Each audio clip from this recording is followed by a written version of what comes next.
In a rare move, Utah Governor Spencer Cox's office released Robinson's booking photos Friday morning.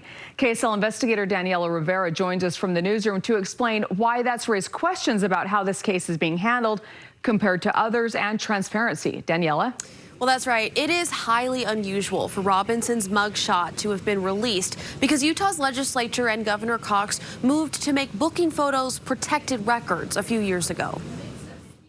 These are just a few denials we've received when requesting mugshots. They all cite a state law that says mugshots are only released once an individual is convicted of a crime, and Governor Cox signed that measure into law in 2021. There are exceptions, of course. For instance, if a person is believed to be a fugitive on the run and the community is in danger. But in this case, the governor's office released the photos once Robinson was already in custody. We believe that mugshots should remain public, but we lost that battle. First Amendment attorney Jeff Hunt says the case involving Tyler Robinson does not fall into any of the exceptions in the law.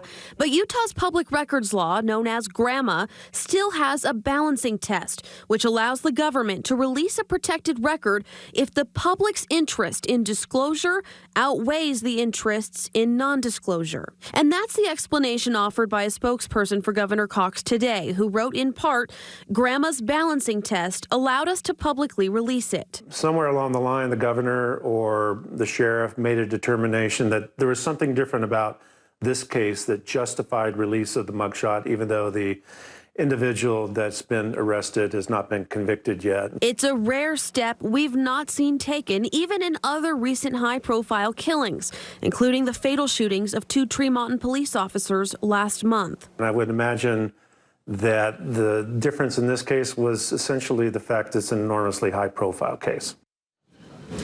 Now, First Amendment and transparency advocates say that balancing test in our records law is key to Utahns being able to access records and information about what the government is up to. And it was under attack this year when the legislature considered a measure to do away with it. Ultimately, the balancing test was left untouched, but the sponsor of the original bill signaled interest in looking at it again. Back to you. All right, Daniela Rivera live for us. Daniela, thank you for explaining that. Well, coming up in the next half hour, we'll take a look at national reaction to the death of Charlie Kirk and new information in a large memorial now planned for him in just under a week.